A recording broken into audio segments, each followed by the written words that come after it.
Tai yra gražiausia žmonijai žinoma planeta – Žemė. Vanduo dengia apie 71% Žemės paviršiaus ir tai nei daug, nei mažai. Iš viso 1,35 kvintilijono tonų vandens. Nors skaičius atrodo itin didelis, jūrų bei vandenynų sūrus vanduo sudaro 96,5% ir jis nėra geriamas. Išskaidžius gėlo vandens likutį, tinkamo gerti lieka tik 0,5%. Sparčiai tirpsantys ledynai sudaro didžiąją dalį gėlo vandens atsargų. Dar šiek tiek lieka požeminiam vandeniui ir gėlo vandens atsargoms upėse, ežeruose ir atmosferoje. Prieš jūsų akis didžiausia gėlo vandens saugykla – Antarktida. Planetos šiaurėje rasime Grenlandiją. Šios vietovės saulės spindulių gauna mažiausiai, todėl juose tūkstančius metų buvo tinkamos sąlygos kauptis ledui. Aukštuose kalnuose, kur temperatūra neigiama, taip pat yra geros sąlygos kaupti sniegui ir ledui. Esant šaltajam metų laikui, sniegas išsilaiko ir žemumose, o atšilus vanduo išsilaisvina iš kietosios savo būsenos ir tęsia savo kelionę. Šis tirpsmo vanduo keliaus į žemumas. Dalis jo išgaruos pakeliui, kita dalis susigers į žemę, o kas liks, papildys ežerus ir jūras. Vanduo labiausiai paplitusi molekulė Žemėje. Pažvelgus giliau į vandens sudėtį, išvysime 2 vandenilio ir 1 deguonies atomą. Įdomu ir tai, kad tiek vandenilis, tiek deguonis yra lengvos dujos, kurios veikiamos atmosferos slėgio ir temperatūrų gali įgauti 3 skirtingus būvius. Labiausiai paplitusi skystoji būsena – vanduo. Vandens kietoji būsena – ledas, o vandens dujinė būsena – garai.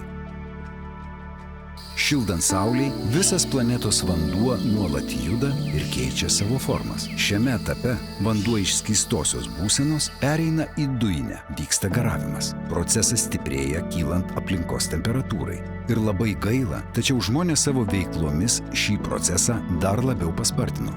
Aukštesnė temperatūra, daugiau vandens garų atmosferoje, kurie gali virsti debesimis. Tad pakalbėkime apie juos plačiau. Vandens molekulėms kylant aukštyn, jos vėsta ir iš savo spiečių formuoja debesis. Prasideda garavimui atvirkščias procesas – kondensacija. Šiame etape vandens dalelės jungiasi ir formuoja lašelius. Prasideda trečiasis vandens apytakos rato etapas – krituliai. Priklausomai nuo aplinkos temperatūros, į kurią patenka drėgmė, krituliais gali būti lietus. O kai susiformuoja stiprios kylančios oro masės, jos sugeba vandens molekulės pakelti į aukščius, kur neigiama temperatūra. Lašeliai suledėja ir iškrenta kruša. Esant neigiamai aplinkos temperatūrai, vandens dalelės užšąla ir prasideda virsmas į kietąją būseną. Į žemę pradeda kristi sniegas. Visi krituliai yra natūralaus ciklo dalis. Jie kompensuoja tai, kas išgaravo. Vanduo pagirdo augaliją. Skverbiasi gilyn į žemę ir drėkina dirvožemį. Tai, kas nespėja susigerti, pavirsta upeliais ir upėmis, kurie neša savo vandenį žemyn, kad papildytų ežerus ir kitas natūralias vandens talpyklas. Dalis vandens subėga į jūras, grąžindamas tai, kas kažkada išgaravo šildant Saulei. Čia dalis vandens pradeda savo nenutrūkstamą kelionę iš naujo, o dalis nugrimsta į gilumą, kur gali laukti tūkstančius metų, kol srovės pakels į paviršių ir galės vėl garuoti iš naujo. Apibendrinkime, ką sužinojome apie vandens apytakos ratą. Vanduo mūsų Žemėje nuolatos juda ir tai vyksta milijonus metų. Jo judėjimą paskatina saulės spinduliai. Molekulėms šylant prasideda garavimas. Garams kylant aukštyn, aplinka vėsta ir vandens garai pradeda kondensuotis. Formuojasi debesys, kurie keliauja dešimtis ar net tūkstančius kilometrų, kol pasunkėja ir išsilieja. Vanduo eilinį kartą keičia savo pavidalą, iš garų transformuodamasis į skystį kritulius. Esant neigiamai aplinkos temperatūrai ar debesiui pakilus į aukštus kalnus, vandens garai virsta mažais ledo kristalais, kurie jungiasi į grupeles ir formuoja snaiges. Lietus, kruša ar sniegas, visi šie krituliai tęsia savo kelionę ir sunkio jėgos veikiami juda į žemumas, teka upėmis ir upeliais, kol pasiekia ežerus ar jūras.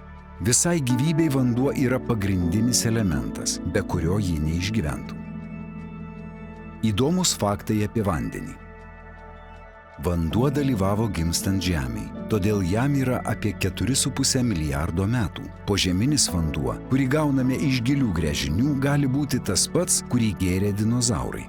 Debesis gali sverti kaip 100 dramblių, o tai yra apie 500 tonų. Tai yra vienintelis junginys, kuris esant neigiamai temperatūrai, būdamas ledu, išsiplečia iki 9%. Lietaus lašai dažniausiai iškrenta nuo 1,5 iki 6 km aukštyje. Galiojimo laikas ant vandens butelių nurodo terminą, po kurio vanduo paveiks indo sieneles ir užsiterš.